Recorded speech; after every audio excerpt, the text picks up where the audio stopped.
Well.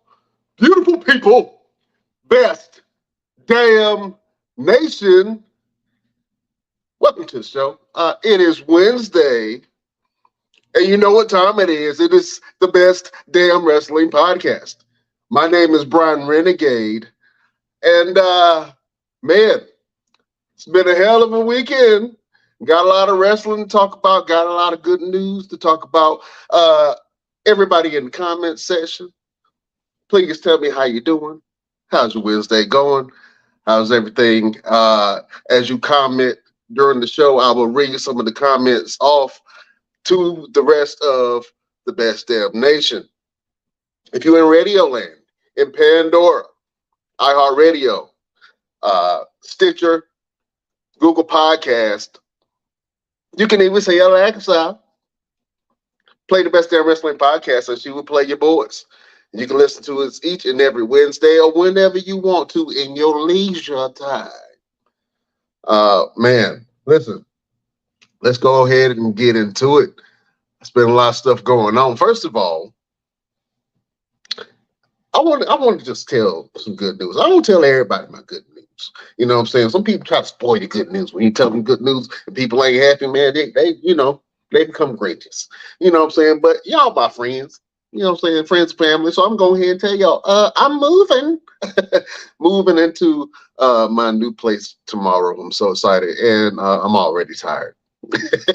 Already tired. It ain't even got started yet, man. So if you guys go and check out my platforms, you can see some of the video of the new place that I'm moving into. It's really nice. It's in Phoenix, Arizona.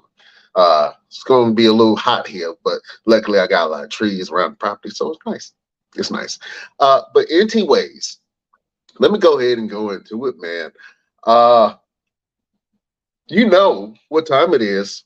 It is my favorite thing to do each and every Wednesday. Prepare yourself for hot topics. So, it's a lot of things that's happening in the wrestling news, and sometimes we go outside the wrestling world into real life. So things happen sometimes, and we now have some brand new pregnancies on the WWE roster. A lot of the people that know, Alexa Bliss just announced that she is pregnant with her partner, man, and they're so excited about it. We was wondering where Alexa was, what they was going to do with her and all that stuff, but, she had to step away. You know what I'm saying? Have some babies. You know what I'm saying? She's been in the game for a long time. She's been wrestling for a long time. So she should, after she just got married, she should go ahead and try for a baby. So congratulations, Alexa Bliss. And also Carmella is also pregnant right now. I'm not sure how far along is she.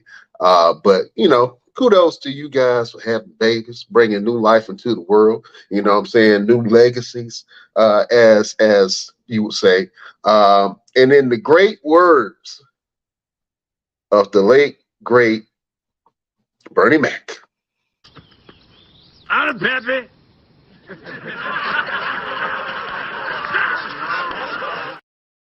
Yeah, man. Oh, man. Congratulations to Alexa Bliss and Carmella. Also, it's the end of the month, man. It's been a hell of a tour season. And I just want to say happy birthday to all the Tauruses. If your birthday is in May, or if your birthday is in late April, late April, happy birthday to you, to all my fellow Taurians. Let me round off some of these birthdays that happened in the month of May. You have Daniel Bryan, whose birthday is May 22nd. Montez Ford is celebrating a birthday today. Happy birthday, Montez Ford, man. May the 31st. Jake the Snake Roberts, May the 30th. He just had his birthday. Happy birthday to you, sir. You are an absolute legend. The tribal chief himself, Roman Reigns, birthday is May the 25th. We also have, Jose. His birthday is May the 30th. Nia Jax. And Nia Jax has had a great, she's looking good right now, man. She done had her weight loss. You know what I'm saying? She in the gym working. You know what I'm saying? She moving around, throwing fellas around, throwing women around. She's actually looking really good. I think she's prepared for a comeback, man. So she's gonna look good. But happy birthday to you, baby girl. Her birthday is May the 29th. We also have Seth freaking Rollins, man. Seth Rollins' birthday is May the 28th. Natalia just celebrated her birthday, and actually on May 27th, and got destroyed on her birthday at Night of Champions. We'll talk about that a little bit later. How you gonna get whooped on your birthday? That's pretty bad. Eric Bischoff, his birthday is also May the 27th. Bray Wyatt celebrated a birthday recently, May 23rd. Jimmy Snuka, May the 18th. The Godfather, May the 16th. Ron Simmons, who is probably one of my favorite wrestlers of all time. He's influenced me a lot. Ron Simmons' birthday is May the 15th. Io Shirai, I didn't know Io Shirai had a birthday in May. Her birthday is May the 8th. Kevin Owens, you know what I'm saying, he has been doing his thing lately. His birthday is May 7th. Piper Niven, May 6th. Andre the Giant, May 19th. Vader, Big Man Vader, May 14th. Dakota Kai, May 6th. And of course, the great one, Dwayne The Rock Johnson.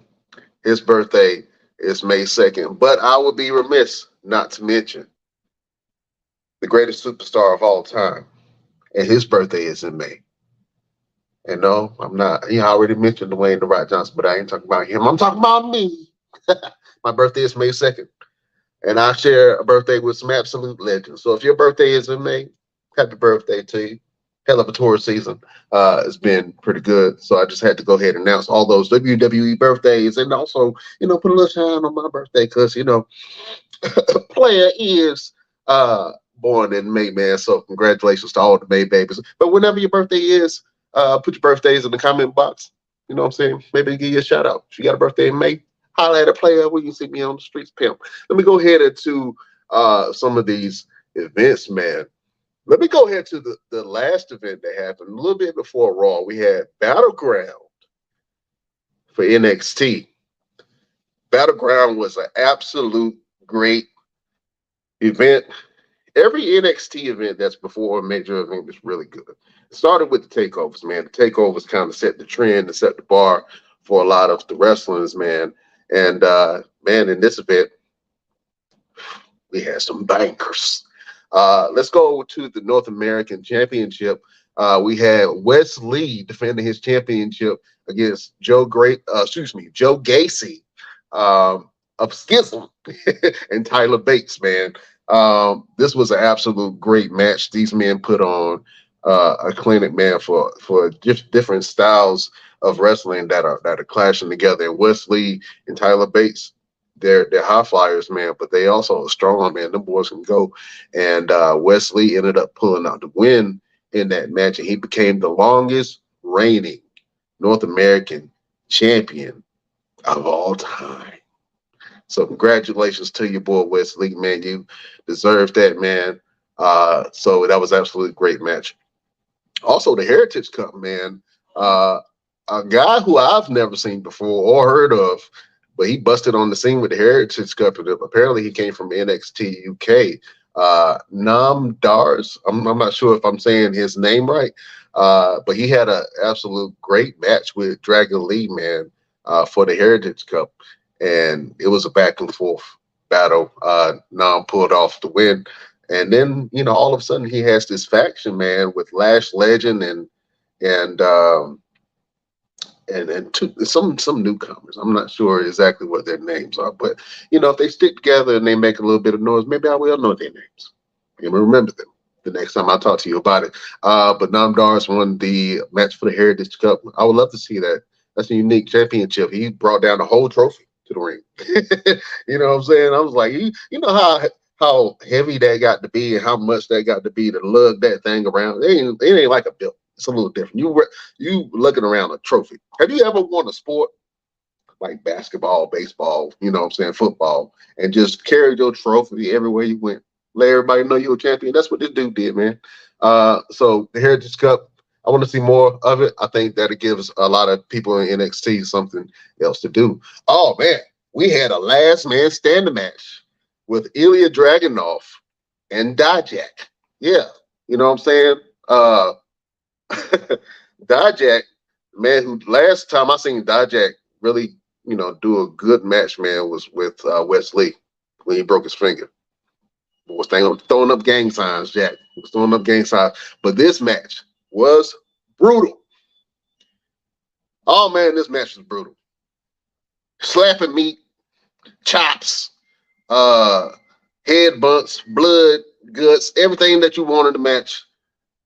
They left it all on the line, man. This was actually probably one of the best matches of the weekend for me, man. It was a brutal fight. If you want to go back and watch NXT Battleground on Peacock, go check that match out, man. It's up there with most of Gunther matches.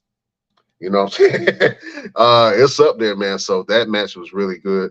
And Ilya Dragunov ended up pulling off the win on that match. The NXT tag titles with the Gallows Boys being on top of the Creed Brothers. I can't wait for the Creed Brothers to come up. I can't wait for them to come up the main roster. I want to see what they do. I want to see who they pair them with. I think they'll be really good in Alpha Academy. Or you put them with if you put them with even right now, if you wanted to do a faction with the Creed Brothers, if they turn heel and you put them with Braun Breaker, I think they would be a great faction coming up, great young faction, and it'd be hard to stop them. But the Creed Brothers, I think they're ready to come up the main roster. They had a match against Gallows. The Gallows Boys won again. They're really good, man. So I want to see more from the Gallows Boys and both the Creed Brothers, man. I'm a big fan of Diamond Mine, even though the Diamond Mine right now is in shambles. Let's go to the Women's Championship. We have new champion. Tiffany Stratton beat Laura Valkyrie. The match was okay, but Tiffany Stratton pulled off the win in there. I think she's going to be a great representative. She's the second coming of Mandy Rose. A lot of people want to see it. I think it's going to be interesting. So Tiffany Stratton, hats off to you. That was a great win. And also NXT Championship, Carmelo Hayes versus Braun Breaker. That was an absolute banger of a match. Carmelo Hayes pulled off the win, and he proved that he was him. I am him. He won the match.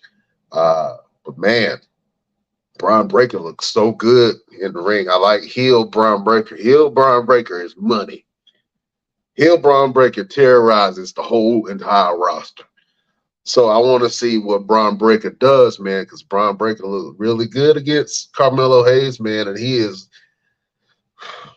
I don't like the colorful Braun Breaker. Give me the all black Braun Breaker breaking bones. You know what I'm saying? But he put on one hell of a match, man. That was really good.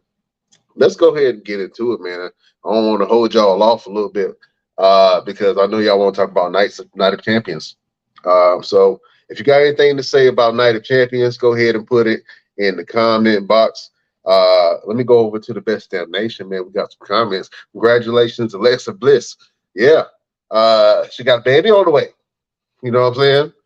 Yeah, I know a lot of y'all fans, female fans, y'all got baby fever once y'all start seeing certain people have babies. You know what I'm saying? When the man ended up having the baby, all of y'all was like, "Oh, I'm so happy for Becky." You know what I'm saying? What's her name? Lacey Evans. She just had a baby and then came back to wrestling. You know what I'm saying? So, congratulations to all the mamas and the baby mamas and the baby's mamas. Oh man. But let's go ahead and get into it, man. I want you guys in the Best Damn Nation, man. You know how, since I don't have the Best Damn crew here with me, I want you guys in the Best Damn Nation to give me a grade and let me know what you thought about the Night of Champions. So if you like the Night of Champions, give me a grade A through F of what you thought about it. But we got to go back. Excuse me, class. Class. Shut up! Wow! Man, if I had to give a grade to the entire Night of Champions event on Saturday, May the 27th in Saudi Arabia, I would give it a B, man. It was a solid show. It was really good. It was some things that happened that I'm gonna talk about in a second, and I know you want to talk about it. I know you want to talk about it. But let's go ahead and get to the first match, man. We now have a new world heavyweight champion on Monday Night Raw, and his name is Seth freaking Rollins. Seth Rollins put on a battle, absolute clinic match uh, with AJ Styles, man. They were going back and forth. I mean, AJ was giving Seth everything he had. They were going at it. They were going at it, Jack. It was a great match. Absolute classic of a match. Seth Rollins ended up pulling out that win. He is the new champion, man. He deserved it. On Monday Night Raw, AJ Styles came to Monday Night Raw, and even though AJ is on Friday Night SmackDown, he came to Raw. And he was like, hey, look, I just wanted to come up here and tell you, man, hey, you put on a hell of a performance. I threw everything at you. You know what I'm saying? And you don't deserve to be a champion. You earned it. I thought that was classy. And then later on that night, they Seth Rollins and AJ Styles teamed up to take on Judgment Day. They won that fight. But man, that was a classy thing to do for AJ to come on and say, hey, I admit you won. You the better man. Congratulations, champ. Now I got to see how I'm going to get in this fight with Roman Reigns. And I want to see AJ Styles versus Roman Reigns, but I don't know if they're going to pull the trigger on that. Who's Roman's next challenger? We'll see. So we have some stuff going on within the bloodline. Got to talk about it. First of all, let me do Cody versus Brock. Cody versus Brock was it was a good match. It was okay. Yeah, it was. If you care about it, it was a pretty good match. Cody did not want to tap out to Brock. Brock had him in the Kimura lock for like 3 hours. Cody was just sitting there trying to get out of the Kimura lock. He couldn't, man. He was debilitated. Is that a word? Debilitated? Yeah, he was debilitated. Couldn't get out of the lock, man. He had him in the chicken wing. You ever had somebody in chicken wing? You know what I'm saying? It hurt. Put him in three. Put somebody in the chicken wing for three minutes. See if they won't tap out. But Cody, man, didn't want to tap out. He ended up passing out. Brock Lesnar won that match, man. I think they're going to try to do Brock versus Cody number 3. I still don't care about it. I asked the fellas in the Best Damn Crew if they cared about the match. They really don't. So we'll see if they do something interesting, man, because I'm not really interested in Brock versus Cody. Still, there's no story with that. I need a little story, man. Give me a little substance. You know what I'm saying? Give me something to care about. One of the matches I did care about was Gunther versus Mustafa Ali. We talked about it. Gunther versus Mustafa Ali. It was no way that anybody expected Mustafa Ali to pull off the win. We just expected Mustafa Ali to do good. And good he did. Mustafa Ali put on a great match with Gunther. It went back and forth, but Gunther was just giving it to him, man. Gunther is a different type of animal. Put the belt on Gunther. Keep the belt on Gunther. He already got a belt. I hope he's the longest running Intercontinental Champion ever. I hope he set a new precedence for that belt and make that belt the belt to get. But Gunther, man, pulled off the win against Mustafa Ali. But then we turn around on NXT, and Mustafa Ali is on NXT. What's going on? Mustafa Ali, why are you on NXT? I think it'll be good for him if they do something with him. But Baron Corbin just made his debut on NXT, so you know you still got a challenge there, man. Mustafa Ali is in NXT, and Baron Corbin is in NXT. We'll see what they do with that. But let's go back to Night of Champions, man. We had Bianca versus Asuka. We now have a new women's champion in Asuka, man. Absolute great match. Man, the women, and I said it on the last podcast, man, the women they gonna have to come in and show out. Because if they do not show out, that Saudi Arabia crowd will, you in a foreign country that has different types of rules for women. So you need to show why the positions that you're given to be on a platform like that to showcase the strength of women from all around the world of different walks of life, man. That's a big a lot of pressure, and a lot of those women really take that seriously. Bianca versus Oscar was a great match, man, and Oscar pulled off the win. I think the right person won. Hats off to Bianca, man, for holding that belt as long as she did. She is an absolute star, and she don't need the belt to be Bianca Belair. You know what I'm saying? She defined that belt. And I think when she get it again, she's going to define it again. But right now, it's Oscar's time, and let Oscar terrorize the rest of the women. Because I'm gonna tell you, nobody want to be spit on. She got the miss move. Nobody want to be spit on by Oscar. Nobody, nobody, buddy. Uh, Bianca still has some guys from the last time Oscar spit on her. A whole another week later, man. Uh, but beautiful people, let me introduce one of the members of the Best Damn Wrestling Podcast. He is the Don of the Best Damn Wrestling Podcast. He is the genie of the Best Damn Wrestling Podcast. We all know and love him as the entrepreneur of entrepreneurs, the Renaissance man himself. LP is in the building. What's happening? What's going on, man? Can you hear me? Yeah, I can hear you, brother. Yeah, I'm just got done with my shoot a little earlier, driving back to the house. Oh man. Hard working man. How was the shoot? Tell us about your shoot, brother. This was I made female breastplates, and I had a gold breastplate that I wanted to shoot last, and I did an angel thing with it. So we was downtown Raleigh with the wings and the breastplate and all that stuff. That right downtown. Okay. I know people walking by and looking like, oh my God, what is that? What does she got on? Oh yeah. Everybody asking what is it for, but people just generally nosy. Yeah. What is it for? Is it Yeah, for something? yeah. I got that question a couple times. Like, it's not your business. Just keep moving. Yeah, man. People get nosy when you have a camera out. Whenever they pull some cameras out, people start getting nosy. Start trying to figure out what's going on. Yeah. Oh man, how was your weekend, my brother? It was pretty good. It rained a lot here, but I had a couple of shoots and hid from the rain pretty much for the most part. Oh man, can you stand the rain? Well, listen, man. I was sitting here talking about Night of Champions, man, and some of these matches. I was talking about Seth versus AJ Styles, which was an absolute banger. And then let's go ahead and get into it. What did you think about the Night of Champions event? We got to give it a grade. I gave it a B.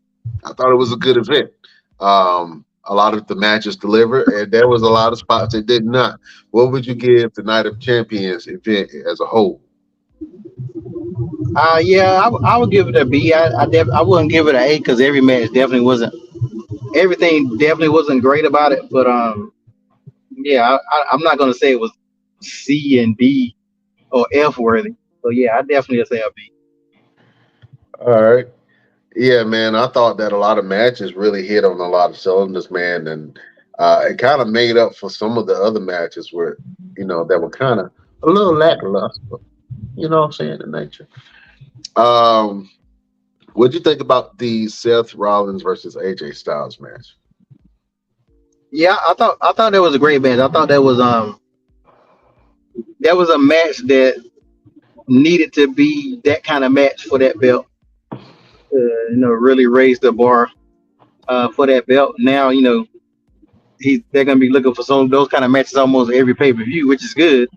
But yeah, I thought it was a real good match. I thought they were gonna wrestle well. That's not the first time they wrestled before. I saw a couple of things before. I was thinking that was the first time. I think they wrestled once before, or they haven't wrestled a lot, but I don't think that wasn't the first time they ever wrestled. They wrestled once before in 2006. And that was more on the indie scene, but nothing main stage, and not these level of legend versus legend. Let's call it what it is. You know what I'm saying?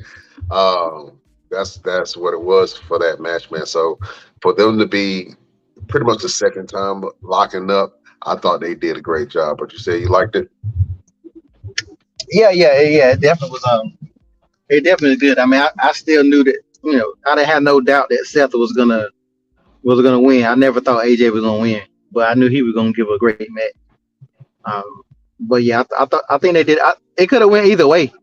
I don't think nobody. Some people might would have been mad, but I don't think you really could have been wrong going the other way. I guess the only thing that you would say if it went the other way was AJ just came back and he got this opportunity, which a lot of people really wasn't saying that because AJ is that dude. Like AJ is that good. So, and they've been having him not doing much for a while. Yeah, you're right, man. Let me get the opinion of another best damn crew member, man. He is the resident wrestler of the Best Damn Wrestling podcast. He's your mama's favorite wrestler. And he can whoop your daddy ass, Mr. Everything, Victor Andrews. Man, listen, I've been in this gym whooping people's daddy's asses all day. All day. All day, man. What's going on, good people? What's up? What up, LP? What up there, B. Ryan? What's going on? What's happening? Oh, man. We're talking about Night of Champions. We had to rate Night of Champions A through F. I gave it a B. LP gave it a B.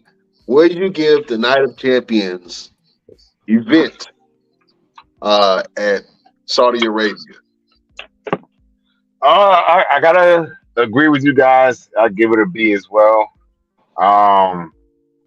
There were some matches that was way too long. There were some matches that was short but expected. Yeah, I got to give it a B. The whole storyline with the Bloodline was really good. Seth, I heard you guys talking about Seth and AJ, which was really good as expected. They both went out there and gave it their all. Congratulations to Seth Rollins. AJ Styles definitely went out there and was a good brother and helping Seth. I mean, truthfully, he don't need to help Seth. Seth don't need help getting over, but I think it kind of sent him over the top, being able to win the world title and taking it to Raw. So I definitely give it a B as well. Yeah, man. Let me go out to the Best Damn Nation. I see one. I grade a C plus. Ooh, Best Damn Nation, a little stiff. The overall show was really good, man. Let's go ahead and get into it, man. I want to talk about one of the one of the matches, probably on the weaker match on the card. Becky Lynch versus Trish Stratus. LP, I really want to see what you say about this, man. There was some moments in there, some botches in there that made my ass itch. Oh man, it was very hard to watch. And then, yeah, people were tearing Trish Stratus apart. Zoe Starks kind of saved the moment and saved the match for Trish in a lot of ways. And I knew somebody was coming out. I thought it was going to be Lita. I was wrong. It was Zoe Starks. I like the alignment between Trish Stratus and Zoe Starks. But let's talk about it real quick, fellas. LP, what did you think about Becky Lynch versus Trish Stratus? I mean, it was like Dookie on the street. It just sat there and stunk. That's Man. That's all it was. That match was like me versus Becky Lynch. She only can carry me but so far. Like she only could carry Trish so far. Trish couldn't even do Trish couldn't even do the thing when she flip up and give her the leg thing off the rope. I can't even think of the damn thing right now. Becky had to leave. Satisfaction? Is that the move? Nah, when she on top of the turnbuckle and she tried to the stratosphere or something like that. Stratosphere. Damn near Becky had to put her legs into place. Like bruh, hold She had to do it twice. Her legs was like wet noodles. Becky was trying to grab them. They were just flopping around. She was like, "Give me the goddamn legs." She was trying to grab them, but them things was wiggling, Jack. I was like, "Man, why are her legs so limber?" You know what I'm saying? It looked like Bailey Buddies. Remember the Bailey Buddies? On the belly buttons. You talking about them float things? Yeah, little floaters. Oh Yeah, man.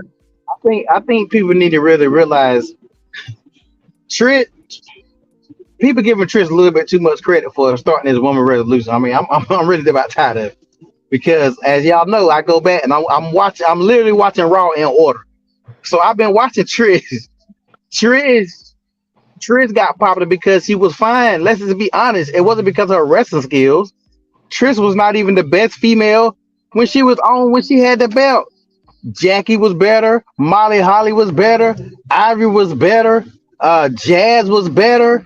Uh, who was the damn Mickey when she got there? She was better. Like, who was Trish really better other than Stacy Keibler and I forgot the other girl. Kelly.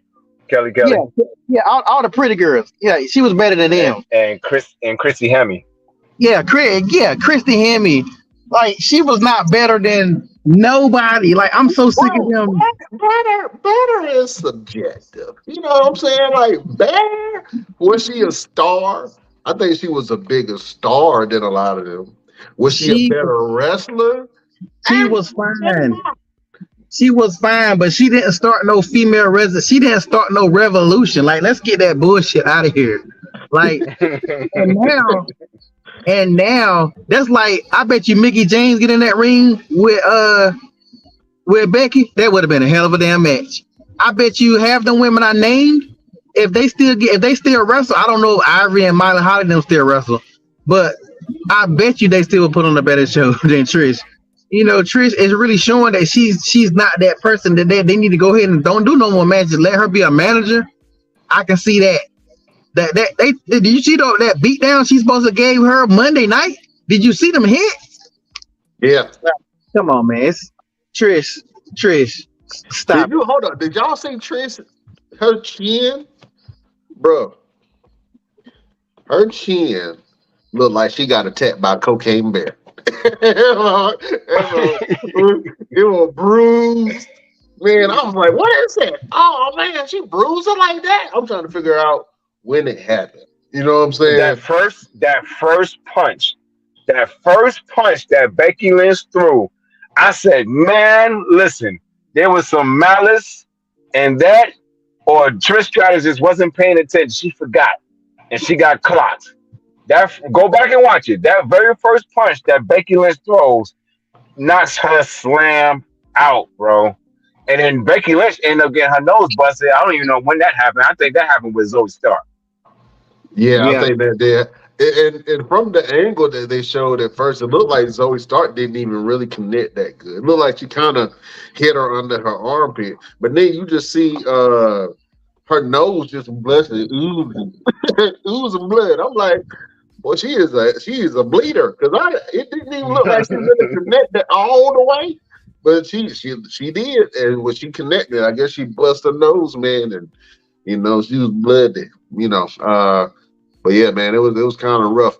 That was one of the matches on the card where, like I said, Zoe Starks kind of saved that whole segment, because I thought it was a lot of misfire moments in that match.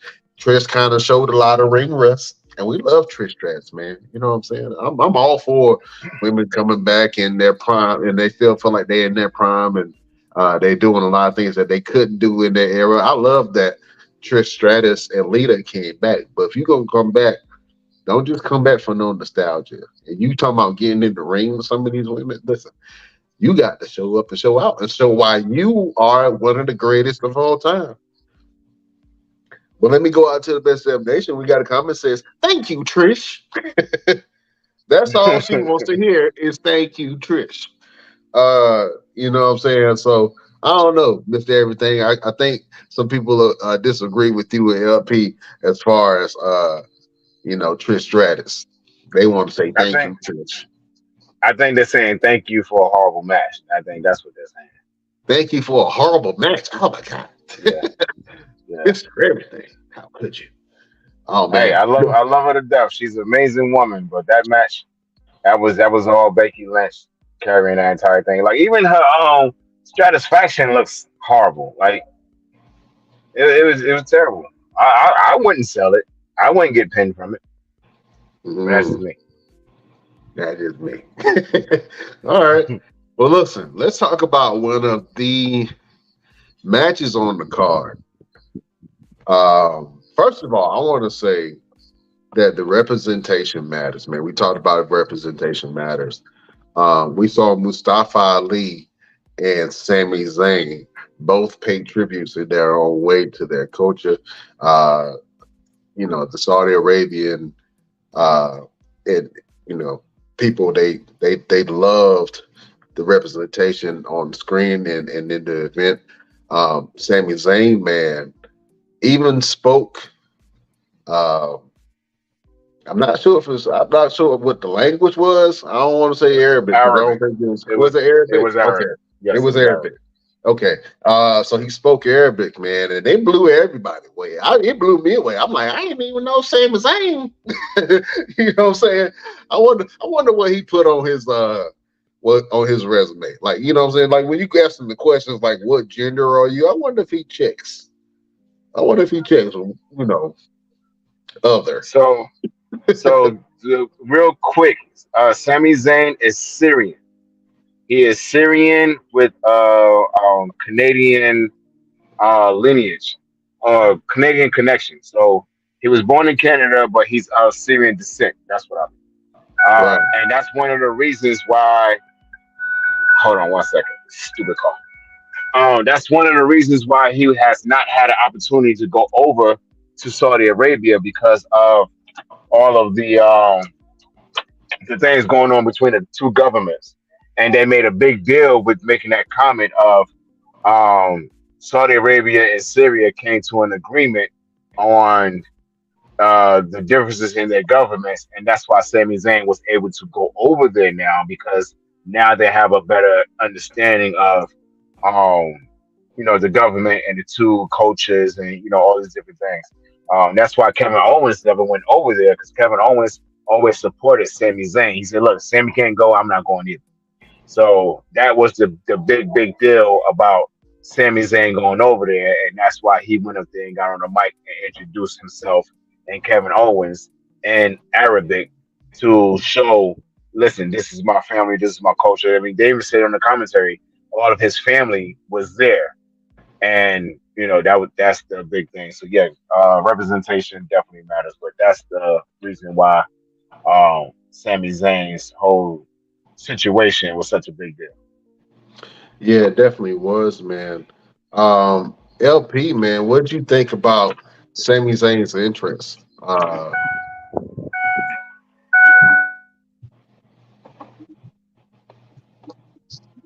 You said what I think about his injuries? Yeah, his entrance. Oh I thought it was real dope. I didn't know. It surprised me too. Um, but I thought it was a great moment for him. Yeah, he was crying at the entranceway, so it was an amazing moment for him. The people there enjoyed it a lot. So I definitely think it was something that I think it was a great moment that should be marked in history for something like that. Yeah, man, I think that they kind of get you in the fields a little bit. You know what I'm saying? Because he stood on his laurels. You know what I'm saying? He stood on his laurels, and man, it was great. He got a great home reception, man. It's kind of like he did in Montreal, man. The people went crazy when they saw Sami Zayn and KO come out, and also Roman Reigns and Solo Sikoa had like a 13-minute entrance. Uh, but it was great. That ramp in Saudi Arabia was really long. Anybody else notice that? Yeah, I noticed it because especially when they walking slow like Roman. Yeah, man. I was like, this is a long ass ramp. Y'all couldn't shorten that up a little bit. But man, let's talk about this whole match. And we got to get into it. The match was good. It was a lot of things that I kind of knew what was going to happen. Pretty much Roman and Solo Sikoa dominated the match, most of the match. And then at the end, Sammy and KO kind of started to rally at the end. The ref got knocked out. Bloodline came in. The Usos, Bloodline members Usos came in, took out Sami Zayn and KO.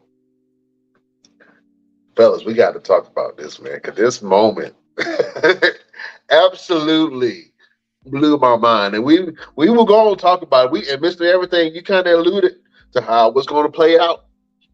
LP, Hold on, wait, no, alluded. no. I didn't allude to anything. Hmm? I told y'all what was going to happen, and that's exactly what happened. Exactly what I said was going to happen is what happened. I Who been didn't saying allude, Who been saying allude, Jay? huh? You been saying Jay. Ain't nobody saying Jimmy. Hey, when No, you see Jimmy coming? I totally saw Jimmy coming because remember he's always been the hothead, but he's been the one that's just like he was the one that you would expect to lose it because he's so collective and he's like just chill like he would be the one to lose it. Jay is the hothead. You expect him to kind of do something wild and crazy or whatever, but Jimmy is more so like, all right, you know what? I'll take that. I'll eat that or whatever. But after a while, I was like, look, I ain't taking no more. Hey, Jay is more so like, you got one time, and that's it. But that's only on based on somebody else. Like he got so much respect for his cousin that he's like, nah, I ain't gonna flip for my cousin like that. But Jimmy, like, no, anybody can get it. You you disrespect me long enough, anybody can get it. hey, it's always the ones that laugh. It's all you know what I'm saying. It's always the ones that laugh and the ones that when he mushed the first time he started laughing. He serious? When he started laughing, I knew what that meant. I was like, oh, you got to watch it. Listen, the twins. This is the difference how the twins are. Both of the twins, they wear their emotions on their sleeve. It just comes out a little different. Jay wears his emotion on his sleeve. He's up front. You can tell how he's feeling. He gonna let you know what's on his mind. It comes out aggressive. Jimmy's he wears his on his sleeve too, but he just expresses it a little different. But man, I gotta give y'all this play by play. After the Usos slide in the ring, beat up Sammy and KO, Roman Reigns started yelling at the Usos. What are you doing here? I didn't tell you to come out here. I don't need you out here. He mushes. We talked about it last. What was the three things, LP? We talked about the three things that you don't do to a man or you gonna have to fight. What was it? Mush him, slap him, and spit on him. Yep, yep, those three. You can't mush a And, man. and You back can't up a little slap bit a because man. before Roman did all that, it was the super kick to Solo Sokoa that set it all off. It was the super kid to Solo Sokoa that I got back up a little bit. So there was a mishap where uh, I believe it was Sami Zayn was set up to get kicked. He kind of moved out Yeah, the way. And Solo Sokoa got double kicked by both of his brothers in the face, knocked him out clean. Out the ring, you ain't see him for a while. But when Roman mushed Jimmy, he turned his back and he mushed Jay. And what he said to Jay was, ain't no day ones no more. And he mushed Jay the second time. So when he mushed Jay the second time, he turns around and a foot just comes out of nowhere. Connected right on the jaw. Man, Jimmy kicked the shit out of Roman Reigns. Jay was like, man, what you doing? He was conflicted because, mind you, they had just kicked Sami Zayn out of the group for doing the exact same thing. They had almost a 4 month, 5 month feud with Sami Zayn out over the same thing that Jimmy just did on Saturday night. Jimmy kicked him in the face. Jay was like, what are you doing, man? What are you doing? Jimmy said so passionately, I'm doing What you should have did a long time ago. He said, I got you. He pushed him and they kicked him again. Oh my God. The crowd went crazy. My mouth, jaw, everything dropped. Man, you talking about the greatest betrayal in history. We thought it was Sammy that was going to hold that title. I mean, then obviously in the annals of wrestling, there's always been a lot of betrayals, great betrayal moments. You know, Seth Rollins on Roman Reigns was a great betrayal moment. You know what I'm saying? Hulk Hogan on Macho Man was a great betrayal moment.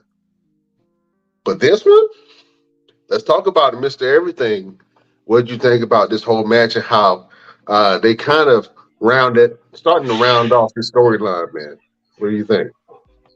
Man, is storytelling at its best. Um, the only issue I have with it, truthfully, we're never going to get a story like this ever again. Ever. No. It's gonna take something totally extreme for them to be able to match a storyline like this. This played out for what, 3 years? 3 years. Three years. This played out for 3 years, and it's culminating to this moment. And I cannot wait for Friday. I cannot wait to see what's going to happen. We all know that they have the um 1,000 day celebration going on for Roman. I'm quite sure they're going to have security. Hint, hint, hint, hint. They're going to have security around the ring, and it's going to be Jay Uso coming to the ring, and Jimmy isn't going to not going to be there, or he's going to try to stop his brother from going in there. But it's going to be a situation where they're going to need security. Hint, hint, hint, hint. Hint, hint. Okay. Hint, hint. On Friday in Wilkes Barre, Pennsylvania. And I'm interested to see exactly what's going to happen. But I love the entirety of the storyline, because it was well played. It was well told. All the emotion behind it, even up to that moment of Jimmy just losing his mind Yeah. in a way. He just like, you can tell like it was like a moment of insanity for him. Like, y'all, I'm sick of it. I'm tired of you trying to, bully us around. I mean, the way Roman told him, yeah, remember when we was kids? I used to beat you now and then. I beat you now and now. And Jimmy's like, you know what? I do remember when we was kids. And I think that's what happened on Friday, on Saturday. He's like, yeah, I do remember when we were kids. So you know what? Here, eat this. So I loved it completely. Yeah, man, I absolutely loved it, man. LP, man, what did you think about uh, this whole bloodline storyline up until now? I know you mentioned a couple of things that was going to happen that ended up happening, man. So, what did you think about Jimmy being the one to portray Roman, kicking him in the face twice, man? I mean, he laced him too. What do you think about I think it was great. I think it was unexpected because we always joke about Jimmy seems to never know what the hell going on. Like with the whole solo situation, he still didn't have no idea what happened at the last pay-per-view, and they just always make it. They made Jimmy out to be the weak link, and that moment made everybody start looking at Jimmy. Now everybody posting stuff like, "Oh, it's gonna be Jimmy versus Roman, and Jay gonna be the special guest referee and all this crazy mess." I don't know where they're going with it. It reminded me a lot of when Batista finally turned on Triple H. Like those kind of story builds, you don't see that often no more. Like, you guys remember when Triple H kept on trying to play Batista and he finally did it. Everybody went crazy. Like, I'm trying to think of how many moments we've had like that in the last couple of years, and there ain't been none because they don't. Everybody knew when Dominique was going to betray Ray. So I mean, things like that. By the time Ray finally hit Dominique, it was good, but it wasn't on that kind of level. Right.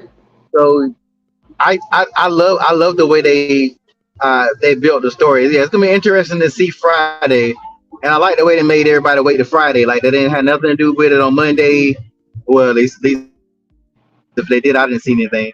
But they made it like, that's how you're supposed to do it. Keep it on your show, to make people want to watch your show. The ratings for Friday should go up because people are gonna be like, damn, what's gonna happen? You know, Rikishi making posts about little shit here and there. People wondering if he gonna have anything to do with it, and Man, you know, listen, I would love to see Rikishi come and try to set some ground rules, man, and pull the OG card. You know what I'm saying? I don't know how Roman would even look at that. You know what I'm saying? If Rikishi did do that. But man, that's what do you think about that? You think that Rikishi should come in and kind of interject and, you know, kind of rein the family in? What do you think about the LP? I think that I think somebody from the family needs to add more because that's just gonna add more to the story. Rikishi should be on the side of his sons now. I don't want him coming talking no bull crap, talking about the damn tribal chief. Like you saw him mush your boys, so it's gonna be. And if they bring him in, it would be interesting to because you know the other guys they kind of too old, so I don't really think they're gonna be doing too much mic work. But Right.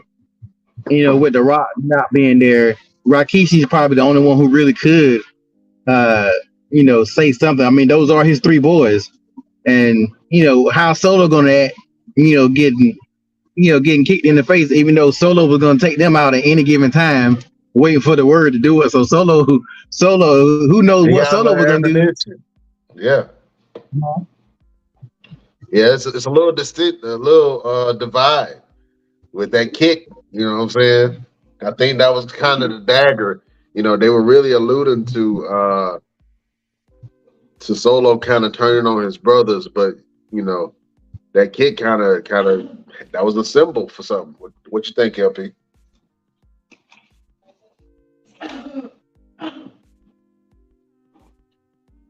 Yeah, it definitely was, man. I saw something about him that was very interesting. They said they could have him being not him being like outcast from the bloodline. Like they didn't really accept him or you know, blah blah blah. I don't know if that's gonna happen, but he may be a new person to come in and add a little bit more spice to the story. But I don't know, because anybody jump in now, they're gonna have to be ready to be, you know, in that story. And then it's so high up now. I don't know if you can bring somebody in and just let them start being on the bloodline Level, level of yeah, stuff that's going on right now. yeah, You know, I agree with where you. did this story end for the bloodline? Does it ever end? Oh man, I think it would be premature to be honest with you, and I know a lot of people want the storyline to end just so that some other people will get some prominent storylines. But if this storyline end, man, who do you see really stepping up in a storyline that's interesting like this? And like you said, this is a 3-year long storyline. Let me go out to the best damn nation, man. I see a comment that says the bloodline definitely has way more drama than the Ultimatum show on Netflix. I definitely agree with that, man. I love watching the storyline. I want to watch it from the beginning to now and just to see how it played out. But I think that's something that one of you guys had mentioned that was on YouTube where they had the whole play out of the bloodline storyline. I believe it was you, Mr. Everything. Was that correct?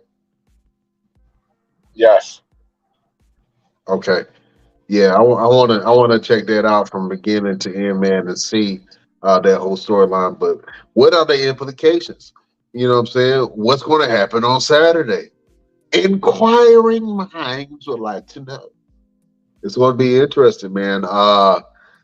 Whew, I just want to see where that goes. And does Jimmy challenge Roman almost like Wakanda style for the head of the table? I would love that.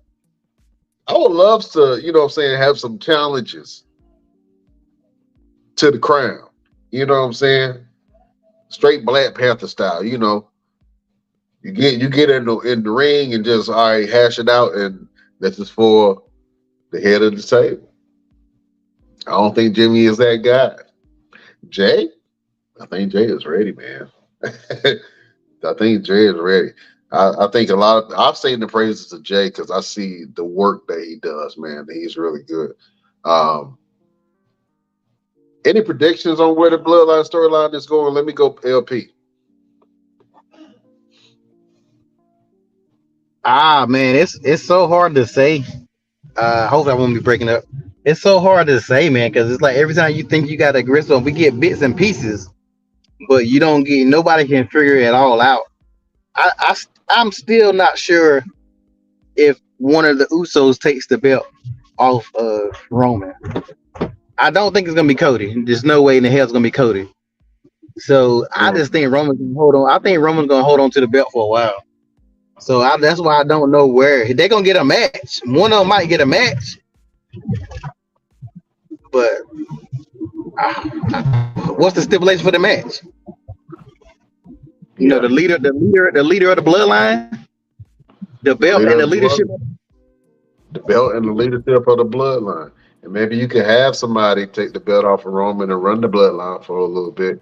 Or you can have Roman step down and have, you know, another person who think that they can run it, and then end Whatever. up messing up, and then Roman has to come back and say, "Be like, hey, you see how the pressure is." I I think can see Whatever. I that. think I think what happens is Jimmy ends up challenging Roman Reigns and he loses, and it makes Jay have to make a decision. You gonna side with your cousin or you gonna side with your brother? And then it brings back to Jay and Roman, and Jay takes the belts. Because you got to remember, this whole storyline has always been about Jay being the main event of the bloodline. Main event Jay. That's all they've been talking about. Him being able to be the guy. You know, a lot of them, everybody in the bloodline would always say that. You know, Jay could be the guy. Roman has even said, you know, Jay, he's amazing. He's main event Jay. He's my right hand man. He could be the guy. And I think those are the little Easter eggs that we've been that's been planted in us that we're not really paying attention to. That's really going to unfold and see what happens. I can see Alpha and Sika possibly coming on Friday. Um, Rikishi definitely. Solo definitely has a situation on his hands.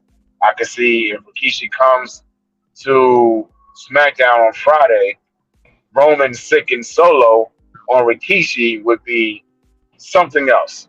I can see that happen. I think that what they can do is they had something that they were going to try to do, which was like a tribal council, and I think it got scrapped at last minute. Something happened.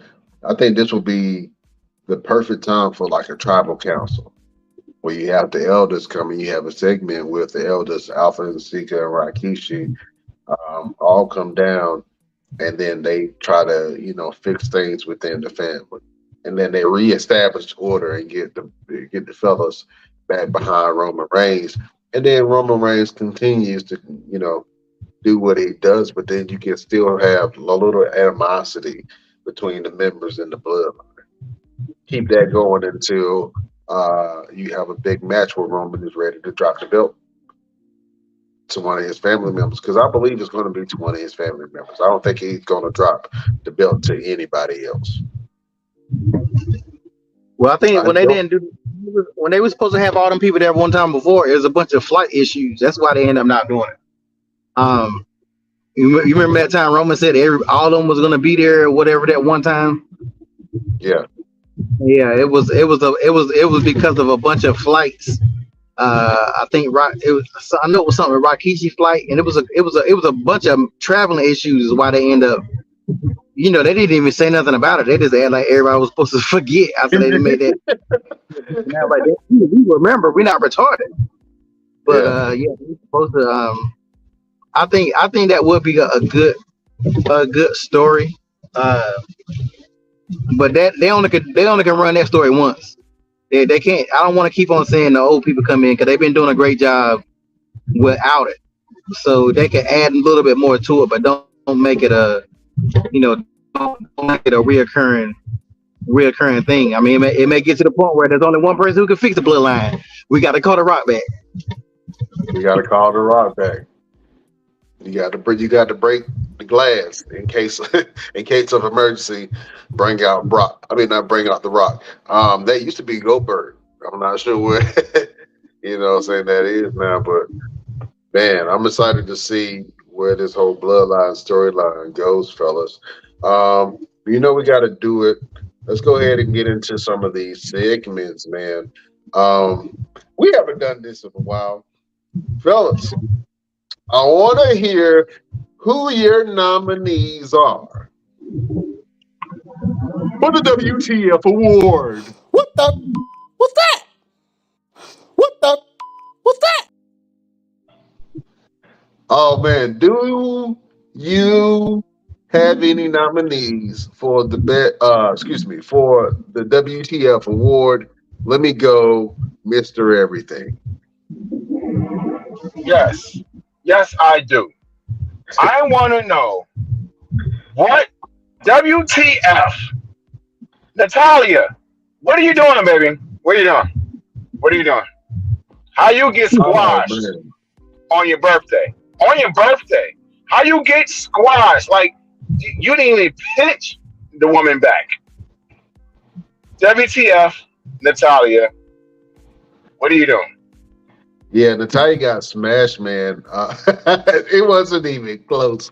I think she came down to the ring. She was expecting at least, I expected at least some type of battle. She had no offense whatsoever. That was the WTF moment. Natalia, I know your birthday just passed, baby, but you get the WTF award. LPZ, do you have a nominee for the WTF award? Well, first of all, shout out to Rhea Ripley in that outfit. Holy crap! Holy freaking crap! Oh, man. Shouts out to her making that stuff look good because it's hard to make them full ninja Kill Bill Bruce Lee body suit they gotta wear look good. But damn it, Oh, Rhea. I'm gonna give the award to Triple H. And Triple H. I'm gonna tell you why I'm gonna give it to Triple H. Because everybody knows that LA Knight is over. When Triple H did the press conference, they was saying LA Knight he couldn't even get his words out. Mm. During I think it was during Raw, because I think Raw was pre-taped, if I'm not mistaken. And they piped in boos for LA Knight from Raw. He was not getting booed. Wow. There's actually fan footage, and they was calling WWE out on Twitter that they was like he was getting cheered like hell, and they piped in those boos because they I gotta put him on it because like what the hell I know they don't like people to get over organically, but dude is over. Give the man the money in the bank and let him go ahead and he ain't gonna be Roman now. I mean, let's calm down with that. But if the man is over, he is over. I'm gonna blame Triple H. I'm not gonna blame Vince because I mean Triple H is he's a person right now that's taking the thing. I ain't gonna keep on saying every time something bad happens, it's Vince. And we even know that probably was Vince, but I'm still gonna say Triple H. Don't be piping in no booze for the dude if he's freaking over. That's my what the F award. Oh man, LP went in for the WTF award. Oh man, I think my nominee for the WTF award, man, would probably have to be Trish Stratus, man, with some of those botches. I mean, they were unforgivable. I think she should stop doing the stratosphere move. It's at least elevate it or work on it or something else. But them loose ass noodle legs and shit that you got, it just no, man, it just nuts. Don't stop doing it. I don't like it. I don't like it. I want to see Trish Stratus do more, man. She could possibly do something with this whole "thank you, Trish" kind of thing if she can become a dominant champion, man. But we'll see about that whole thing. I'm not too sure. You don't think so, LP? No. They're tolerating Trish. Don't nobody care nothing about no Trish. Who is that? Even as a heel, you're supposed to get booed, but there's still levels of getting booed. Like Dom is a heel of all heels. He get booed, but he's over as a heel. Trish get booed because don't nobody want to see her. It ain't, it ain't because she's over. It's like we don't want to see you at all. Like go somewhere. Like no, if she didn't show up no more for the rest of the time, nobody's gonna say, "Hey, what happened to Trish?" Like nobody freaking cares. So no, please get her. I don't even want her to be a manager. Just get her gone, please. Just get her gone. Oh man, that's cold blooded, Jack. Listen, let's go ahead and grade some of these things, man. We got some more segments we got to do. LPZ, it's been a lot of matches, man, and a lot of moments happening. I want to go to LP and ask LP, what was your best damn wrestling moment?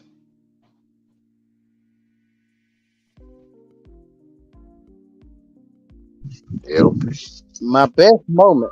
I would definitely say it would have to be Jimmy once again kicking Roman teeth out. Not once but twice. Would have to be a best moment because I like moments that everywhere people was jumping out of their seats for, like going crazy over.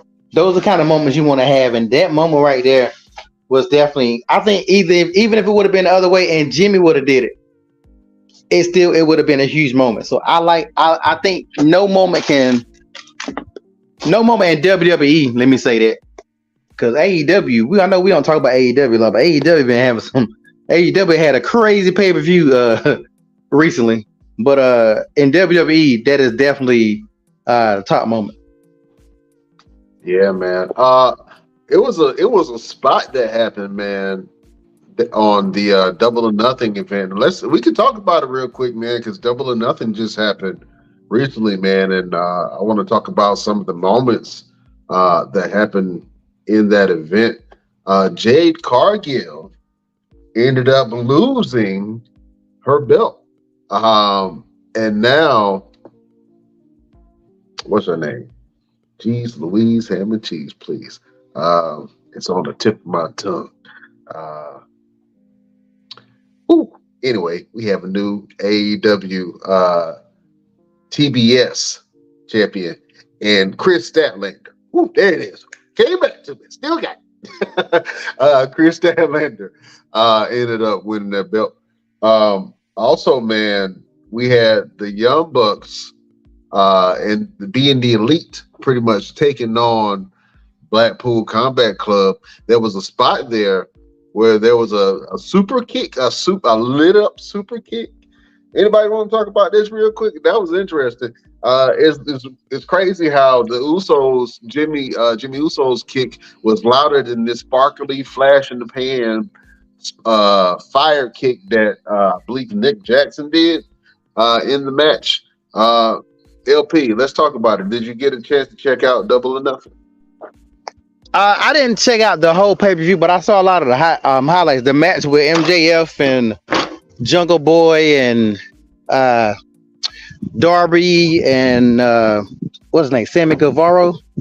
Mm-hmm. That was a great match. That was a hell of a great match. One thing I like about AEW, their matches are entertaining when they don't try to do too much. That lit up super kick, that's when they try to do too damn much. Mm-hmm. That shit was some indie backyard wrestling mess right there that they did not have to do. Like they're too high of a level to be doing some shit like that. Like I didn't like that spot at all.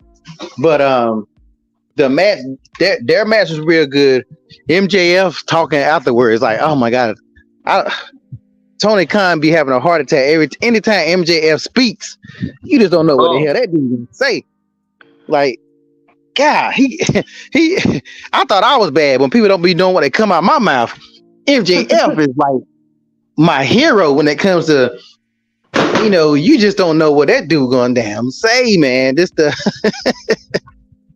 but yeah, you're right, LP. That if you guys haven't had a chance to check out the MJF press conference, with Tony Khan, man, when he just walks in. Tony Khan is giving an interview. Like, you know what I'm saying? Somebody asked him a question, he started answering, and then MJF comes, and Tony Khan was like, oh, okay, all right, I guess. He looked like he was about to crap his pants. Because he never knows what MJF is going to say. I would be terrified if I'm Tony Khan. What if MJF says the wrong thing and multiple backers start backing out of AEW? That's a See, possibility of something that can possibly happen. See, Go but ahead. here's the thing. Here's the thing, though. He's mad smart. Like he know what he says. He know what not to say and what to say. Like he's very. It seems like he's saying shit, but he know what he's saying. That's why who was I was watching an interview with Freddie Prinze Jr. I don't know if y'all know Freddie Prinze Jr. He wrote for WWE for years. Yeah. Um, Fred from Scooby Doo wrote for yeah, WWE. Yeah. he's there for a while. He made a. I watch his podcast or whatever thing he on sometimes, and he made a good point too. He was like, everybody talk about what if MJF goes to WWE. Like MJF could never go to WWE and be MJF. Like Yeah. You definitely went WWE down. is publicly traded. It's just too much of a liability to have somebody like somebody like him on the damn roster. So yeah, He made hey, a comment to Tony Khan when he was like, does Nick Khan want me on his roster? Yes. Does Triple H want me on their roster? Yes. And then he looked at Tony Khan. Tony Khan like, what the? He was like, calm down. yeah, he's Don't worry about it. Calm down. he Maybe you told shouldn't worry earmuffs. about it. Or He maybe said you should. he said earmuffs. Yeah, earmuffs. He's like, earmuffs? What am I, a child? Listen, this dude is talking to Yeah, his boss. yeah, he was- He is talking to his boss like a child. Do you understand that? Like, Mr. Everything, let's talk about it real quick. What do you think about MJF and his antics? And do you think his press conferences really bring more attention to him as the wrestler? Because not a lot of people like his wrestling style. Even though they keep saying he put up some classic matches, I don't. I don't like. I'm gonna be honest with you. I'm not a fan of his in-ring style at all. But let's talk about it real quick. What did you think about MJF's performance in retaining his championship, the Triple B? And do you think he can be a liability for WWE or AEW based off of some of the things that he might say? I think that's the thing with the culture that we have now is that anything that we say can be a liability to every company, or even your own brand. MJF is that guy that realizes that he is a brand. So he's gonna make you want to invest in him in any kind of way, whether it's something he said, something he did. I mean, you got fans that come to these signings and say, give me the middle finger, or slap me across the chest, or here's a picture of you that I took a long time ago. Tear it up. Like these people are paying for this type of treatment. So I think MJF is like, yo, it don't matter what I do or what I say, I'm gonna make money. And either you're gonna get on board and realize that I make money and I can make money for you, or I'm just gonna go somewhere else. Um, and I think that's why Tony Khan is so always on eggshells with MJF, but he allows him to still do what he does because he knows he's gonna bring money. And honestly, I really feel like MJF is keeping AEW afloat. And this, as people say, Monday Night Wars or Wednesday Night Wars or whatever, like this whole thing between AEW and WWE. I really feel like MJF is the one that's keeping the company afloat because you always want to tune in to see what he's going to say. Even if you don't watch the show, if you see a clip somewhere, you go back and look at it, see exactly what happened, what led up to it. So MJF, not like you said, a lot of people don't really partake. I mean, particularly care for his in-ring ability. but his mic skill sells him. His mic skill sells him. So whether you're gonna go and watch him get on the mic and say something crazy, or you're gonna watch him and hear him say something crazy, you want to watch his matches. Either way, you're gonna be invested in MJF, and I think he knows that, and he runs with it. And no one can really take the ball from him because he has him in a tight grip, and that's just my opinion.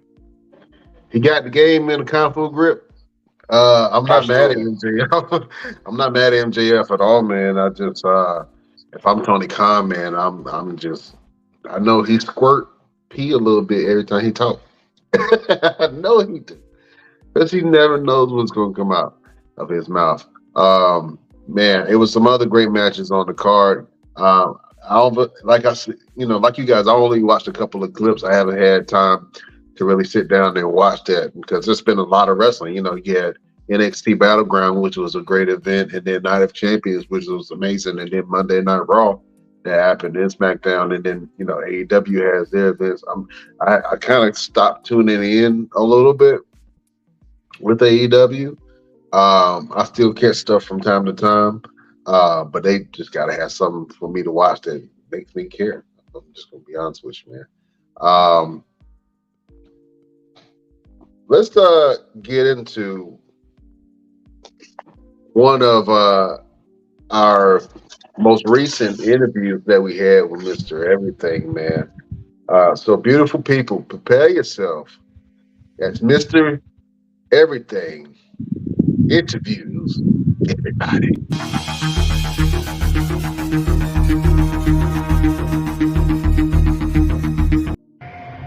Ladies and gentlemen, at the best damn wrestling podcast, this is your boy, Mr. Everything, and I just went to battle with this legendary superstar, this man of God, this soldier of arms. You know him as Gunner, you know him as Jackson Riker, I know him as a really good friend. Ladies and gentlemen, my good friend, Gunner. Appreciate tonight, man. Appreciate tonight. I know, I truly appreciate it. I've seen you 13 years ago in a locker room like this, and I've seen you grow, and I've seen you go to TNA, I've seen you go to NXT, WWE. Out of everything that you've ever done, what is most special to you in everything that you've done? Man, wrestling or in general? Oh yeah. Oh boy, man, that's a lot of memories. For me, one that can stand out, I think, is and I've said it before on many shows. I'll say two things. One, in 2012, I got a chance to wrestle Sting, who I grew up watching. But then in 2014, me and Nick Aldis, Magnus at the time, main evented Manchester Arena for the world title.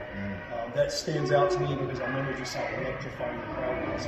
We went into that match, long story short, Nick from that area of England, and we're thinking, dude, this will backfire. But they hated him, they loved me, he told a story, and it's just, that's one of those memories I think that'll last forever for me. So I've got many, but that's a standout. That's a standout. Yeah. Man, you are an amazing individual. You are a blessing to me, all the guys in the professional wrestling business, not just this locker room, everybody. And I humbly thank you so much. Appreciate your words. So, ladies and gentlemen, Gunner, Mr. Everything, back to you guys at the Best Damn Wrestling Podcast. Oh man, shout out to Gunner, formerly Jackson Riker, for that interview, man. Right now he's doing his go home tour of sorts. Mr. Everything, you want to talk about that for a second? Absolutely. Gunner has gotten to a point where he said he's going to hang up the boots, which is always a big moment for professional wrestlers when we finally say, you know what, this is my last ride, my last hurrah. It's always a special moment. So in his next adventure and his future endeavors, I want to wish him well with everything that he plans to do in his life. I know he's going to be great because he's been great in everything he's done so far. So shout out to my man Gunner, aka Jackson Riker, aka my man Chad. All right. Shout out to you, Gunner. for everything and entertaining thousands and thousands and millions of people around the world. Fellas, let's go ahead into it before we end the podcast, man.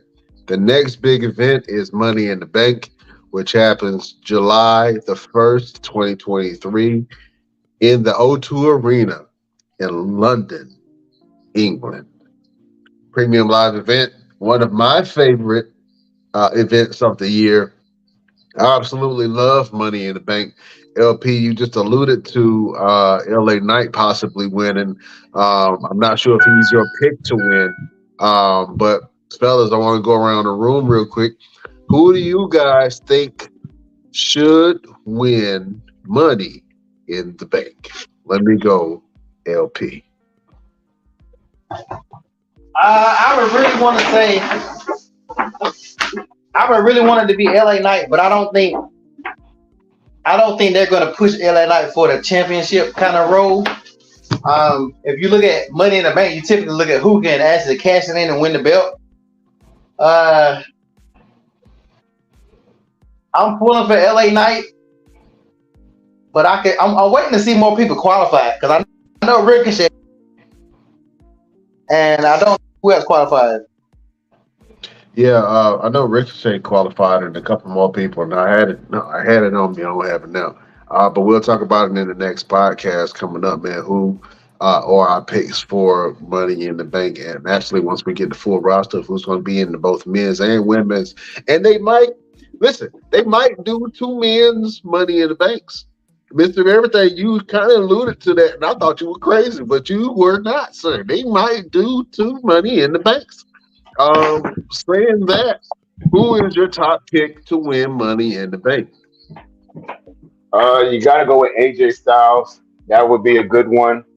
LA Knight is definitely a good one, but I think we might have a sleeper situation where it's going to be somebody that we don't think about.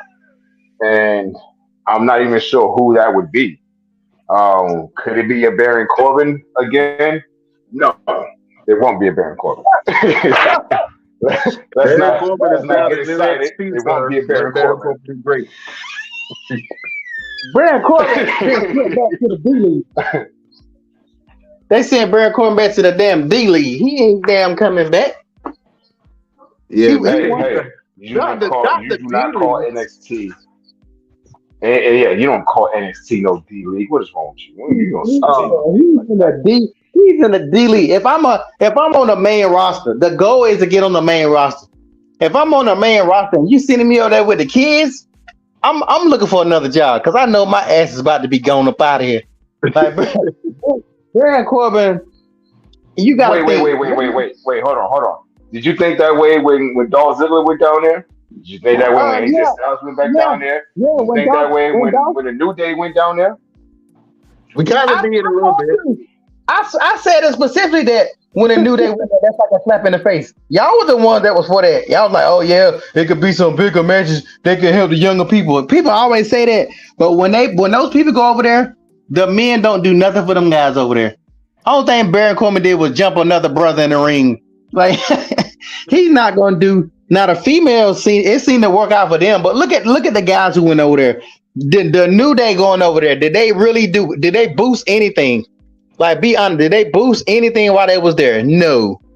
It was a little. I would say that the ratings did pretty decent when the New Day were there in NXT.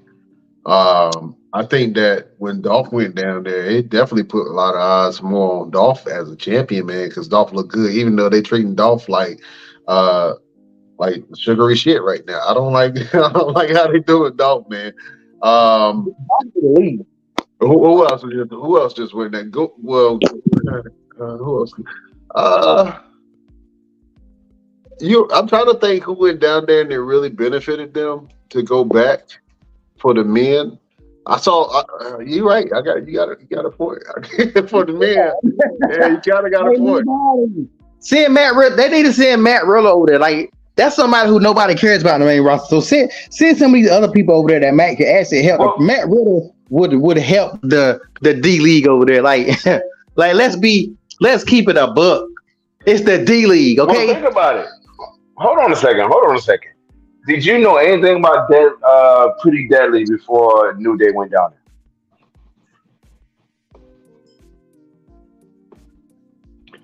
LP, did you? Did you, sir? LP, oh yeah. Did you? Did you know anything about Pretty Deadly before New Day went down Oh, I'm sorry, my mic was muted. And I still don't know nothing about Pretty Deadly. there? Pretty Deadly ain't nothing but the Maximum Male Models 2.0. Like, No, we're not gonna do that. We're not gonna do that. We're not gonna do that. let's We're not stop. gonna do that. Stop acting like these. Let's look at all the NXT call-ups that is brought back since they Okay, Grayson Waller. Grayson Waller. Did you know anything about Grayson Waller before AJ Styles went down? I knew about Grace Waller because I saw other than highlights, but AJ Styles didn't make or break that dude. Same thing. No, but it was an opportunity for the main roster people. Like, okay, who is this guy? Because he went down there, he got into it with AJ Styles, he got into it with Dolph Ziggler, and now he ain't done nothing yet, but you know, it's coming. It's coming. Just give him some time. He ain't gonna do nothing. All them NXT people that don't called up, even the dude that's beating the hell out of Zack Ryder. I mean, not Zack Ryder. That's beating the hell out of Dolph Ziggler right now. Like, for what? Why are you beating down Dolph? Everybody trying to make a name for themselves beating Dolph ass. Like, stop doing that, man. Like that, man. I mean, come on. That dude is like a wash. That dude is like a super watered down Chris Benoit. Like, that's all I think about when I see that dude. Like, man, this dude ain't about to be nothing over here. And I'm gonna tell you, Carmelo Hayes, and your boy, they need to stay right there in NXT, because when they come to main roster, man, forget about it. What they need to do is take Matt Riddle and a couple of other guys on main roster that they're not doing nothing. Matt Riddle, Madcap Moss, it's a lot of people that they could take.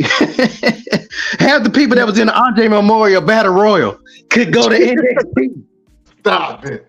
Send them to NXT and let them wrestle on NXT, because that's the only way they're gonna really get any kind of storyline, any kind of shine.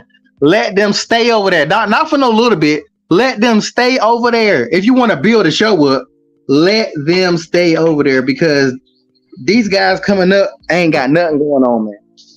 Okay, let me ask you before. Let me ask y'all this. I gotta agree with you. I gotta agree with you a little bit, because Apollo Crews came up and he lost his first match. Yeah. Like, so he been Apollo Crews been training in a hyperbolic time chamber over there NXT, and he still got his ass whooped by Dominic. So yeah. Well, if you're gonna lose to anybody, Prison Dom will be the person to lose to. Stop. We're not gonna do that. We're not gonna do that. We're not gonna keep calling this man Prison Dom. Prison Dom is so dangerous right now. I think everybody on the roster is scared of facing Prison Dom, man, because he's on such a roll. Think about the people he's beat within the last month or two. I didn't see him beating Xavier Woods. You know what I'm saying? I didn't see him beating some of the people. Yeah, but Xavier beat him first. So you can't even say he beat him, because it was 1-on-1. Like, Xavier had the first win, and then Dominic had another win, and that was the end of that. I don't know why they stopped there, but that was the end of that. Oh man. Well, listen. I think that some people should go back. Dominic got heat, and then we were talking about Dominic going to NXT. Now, if Dominic did go to NXT, and he became the NXT champion, and came back to me, I don't know. I think he should, man. I think he should go back down. But right now, he's the hottest thing on the roster, so they're not going to make that move with Dominic. But Baron Corbin going down there, and Mustafa Ali going down to NXT, man. Will it bring more eyes on the product? Maybe, maybe not. Will it do something for Mustafa Ali and Baron Corbin's career? I'm not sure. Maybe. The fans seem to love them being there. They actually love them being there. So I enjoyed it. We'll see.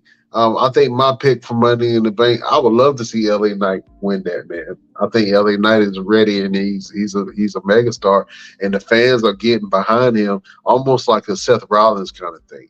Now I think he needs more matches. He needs more feuds. He needs something that can solidify the type of star that he is. But he hasn't had that many matches or that many good matches to say. The LA Knight is a major player, and maybe they need to put him in some bigger matches with some better opponents. This show exactly what LA Knight can do because I think he's ready, man.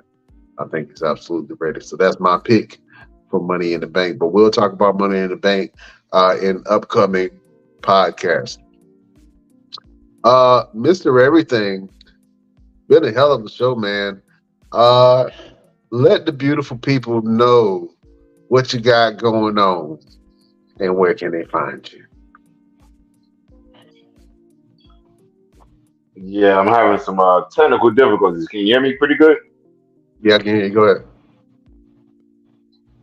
All right.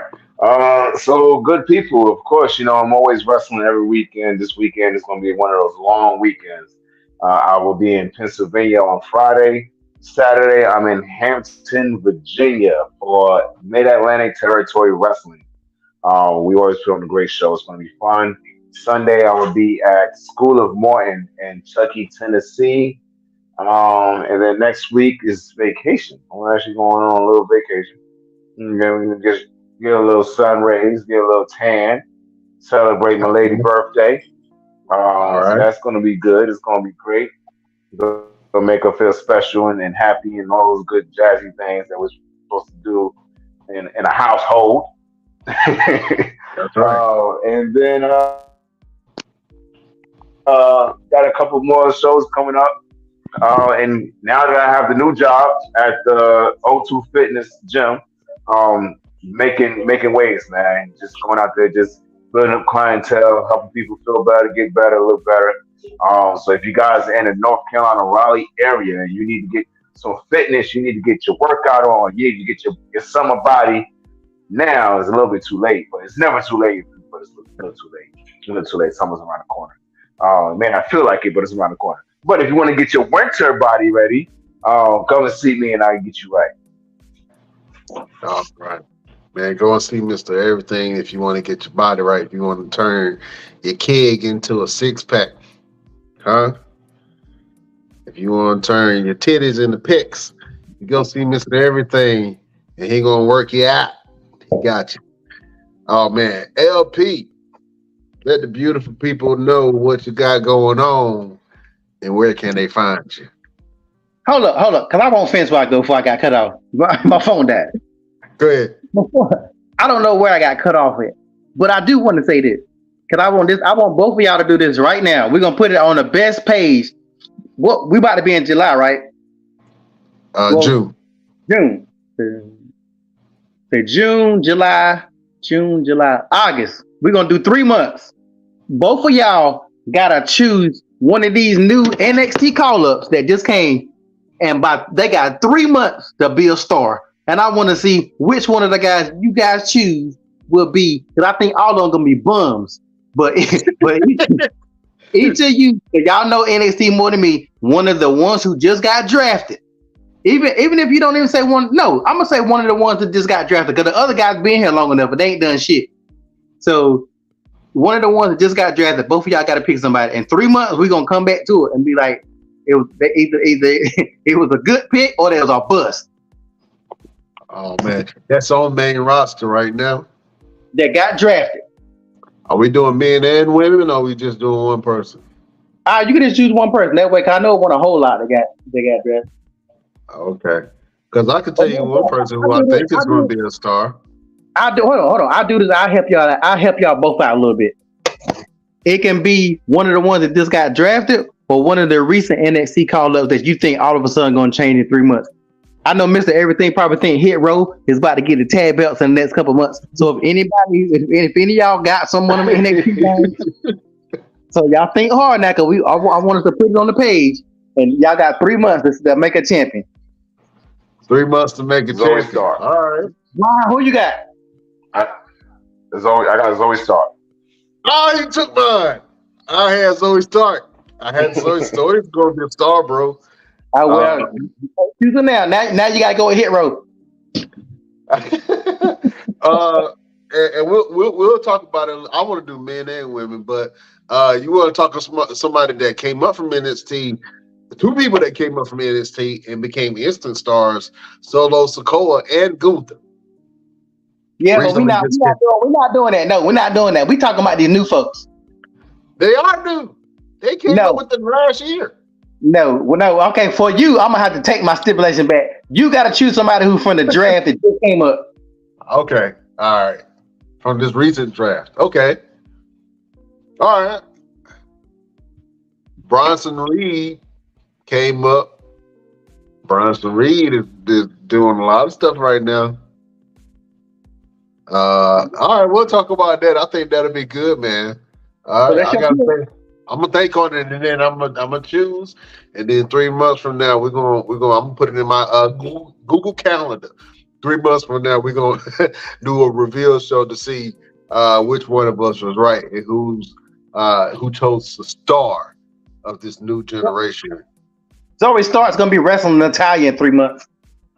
Oh man, why y'all hating on Natalia?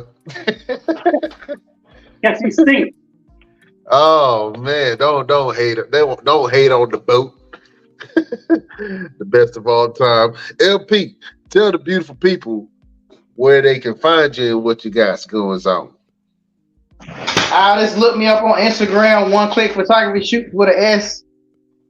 Photo shoots, events, all that good stuff. Just follow me on there and book me.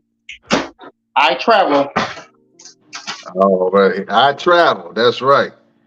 So if you guys want to check out LPZ, man, go on his social media pages and see what he got going on. My name is Brian Renegade. You can find me at all platforms at Brian Renegade. I got some new stuff coming up. Right now I'm in this cooking competition.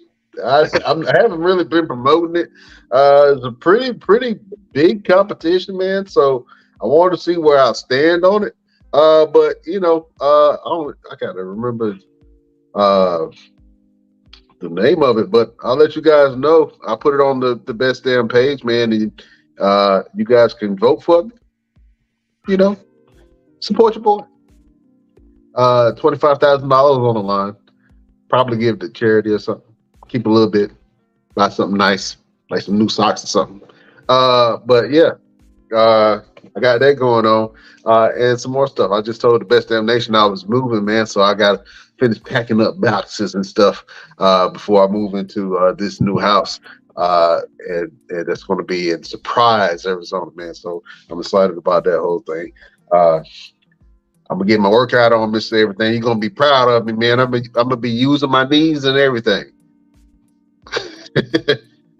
Lift with your knees and move with your hips. Yeah. But yeah, check me on all platforms at Hey Brian man, Renegade. as long as you remember to breathe, everything you do, just remember to breathe. Because all you humans, y'all forget to breathe. Y'all stop breathing when y'all doing stuff. So just remember to breathe. You make it to the finish line. I do have a tendency to stop breathing when I lift up stuff. You know what I'm saying? You do stop breathing a little bit. You're right. Just breathe. All right. I'm gonna use my nostrils on that one. Let's go ahead and leave the people with a final word. We do it each and every week. Since I just heard from you, man, Mr. Everything, do you have a final word for the beautiful people? Absolutely. The same word I just gave you. Just remember to breathe. It'll get you to the finish line. So no matter if you're doing some type of activity or you got some type of stress going on in your life, you don't know when your next dollar is going to come from. You don't know when your next meal is going to be.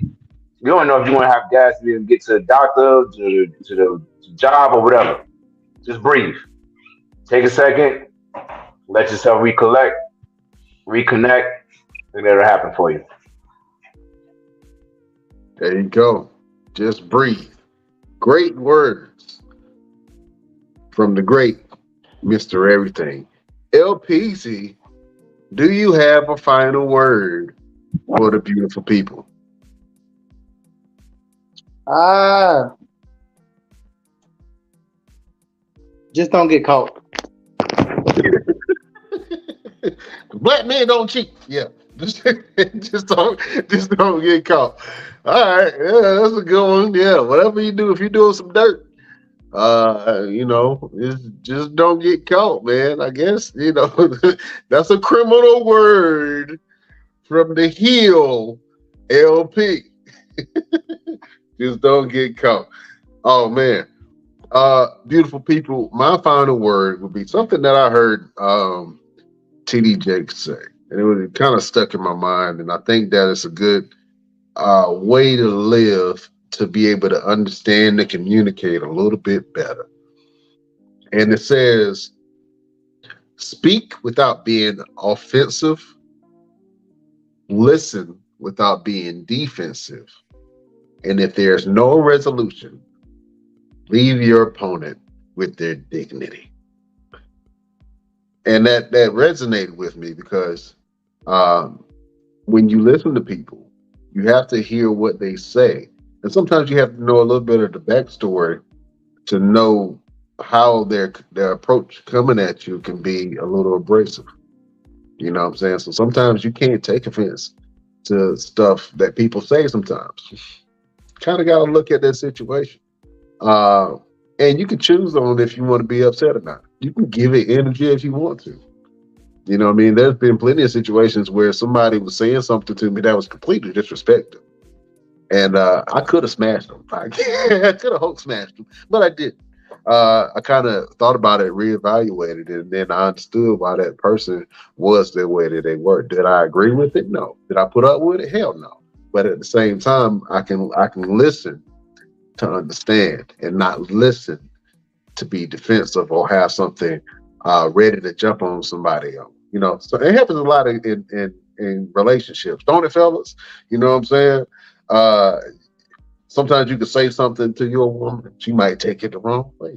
You got to explain yourself, or you got to stop and control your energy and bring it back. Try to say it a different way that what you're saying connects with that person. You know what I mean? And then if you're in an argument with somebody, or if you have something going on, a disagreement, and there is no resolution, don't strip that person of their dignity. Because a person that has absolutely nothing has nothing to lose. And you never know. You might come back in later in life and be like, you know what? I should have never done that. I should have never said that to that person. Even though I was what I was, and I probably felt like I was right in the moment, I didn't have to be right in that moment. You know what I'm saying? I said this once before. When you see the bigger picture, you become the bigger person. So when you listen to understand, not to be defensive. When you speak to communicate and not be offensive. And if there's no resolution, leave your opponent with their dignity. Because you never know how that person might have an effect on you in your personal life. So that's a final word from your boy, Renegade. Fellas, was that a good word? Was that decent? I feel like I touched somebody. Somebody heard that word. There you go. Claps and tap. Man, I was wiping my tears. Oh man, hey, that's what I like to hear. You know what I'm saying? That's what I like to hear, fellas. Man, beautiful people, thank you for joining us on this Wednesday. If you're listening to us on Radio Land, on iHeartRadio, Pandora, Google Podcasts, Audible, you can even say Alexa, play the Best Damn Wrestling Podcast, and you can listen to your boys each and every Wednesday. We are growing. We are getting big. If you would like to advertise on the show, hit us up. The Best Damn Wrestling Podcast at gmail.com or Best Damn Wrestling Podcast at gmail.com. And holla at your boys. We got more interviews coming for you. We got more content from Mr. Everything. We got more photo shoots from LP. We got more stuff to show you guys, man. So thank you for joining us. Fellas, Mr. Everything LP, both of you are gentlemen and scholars, sir. Thank you. All right. Beautiful people, we will see you next week on the next Best Damn Wrestling Podcast. Beautiful people, we bid you Bye bye, bitch.